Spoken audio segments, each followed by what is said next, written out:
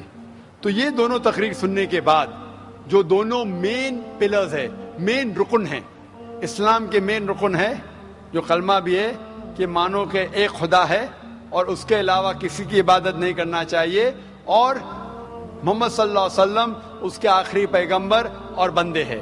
یہ ضروری ہے ماننے کے لیے، کوئی انسان کو مسلم بننے کے لیے۔ میرا یہ کہنا ہے کہ جب بھی آپ اپنے گھر والوں سے بات کرتے ہیں تو یکسانیت کی بات کرو، اختلافی بات مت کرو۔ یہ مت کہو کہ اس میں یہ غلط لکھا ہے، یہ مذہبی کتاب میں ہندو میں یہ غلط ہے، یہ مت کیجیے۔ اللہ تعالیٰ فرماتے ہیں سورہ ال عمران میں سورہ 3 آیت نمبر 64 میں، تعالوا الی کلمۃ سواء بیننا بینکم، آؤ ہم اس بات کی طرف جو آپ اور ہم میں یکساں ہے۔ سب سے پہلی بات، اللہ نعبد الا اللہ، کہ ہم صرف ایک اللہ سبحانہ و تعالیٰ کی عبادت کرتے ہیں۔ لیکن جب آپ اسلام قبول کیے اور اسلام پہ عمل کرنا شروع کیے، آپ کو یہ احساس دلانا ہوگا اپنے گھر والوں کو کہ آپ ایک اور بہترین انسان ہیں۔ آپ جو پہلے تھے وہ دوسرے انسان ہیں، اور آج جو ہے وہ اور دوسرے انسان ہیں۔ آپ کو اپنی والدہ سے اور محبت کرنا چاہیے۔ محمد صلی اللہ علیہ وسلم فرماتے کہ والدہ کے پیر کے نیچے جنت ہے، مسند احمد کی صحیح حدیث ہے۔ تو آپ کو یہ احساس دلانا ہوگا کہ آپ اپنی والدہ سے اور محبت کرتے ہیں، آپ کے والد سے اور محبت کرتے ہیں۔ جو آپ ان کی بات پہلے نہیں مانتے تھے، آج ماننا شروع کرو۔ صرف وہ چیزیں جو قرآن اور حدیث کے خلاف ہے، اللہ کے احکامات اور محمد صلی اللہ علیہ وسلم کے پیغامات کے خلاف ہے، وہ چیز چھوڑ کے سب باتیں مانو۔ تو انہیں احساس ہوگا کہ آپ ان سے اور محبت کرتے، اور آہستہ آہستہ پیار سے جو یکسانیت ہے ان کو بیان کرو۔ وقت ہو سکتا ہے آپ کو کچھ دن لگے، کچھ ہفتے لگے، کچھ سال لگے۔ آپ کا کام ہے ذکر کرنا، جیسا میرا کام ہے ذکر کرنا۔ ہدایت دیتا اللہ سبحانہ و تعالیٰ، ہدایت تو اللہ دیتا ہے، ہم صرف ذکر کرتے۔ اسی طریقے سے آپ دعوت دیجئے آپ کے گھر والوں کو، اور بعد میں اللہ پہ چھوڑیے۔ Hope that answers the question. لا الہ الا اللہ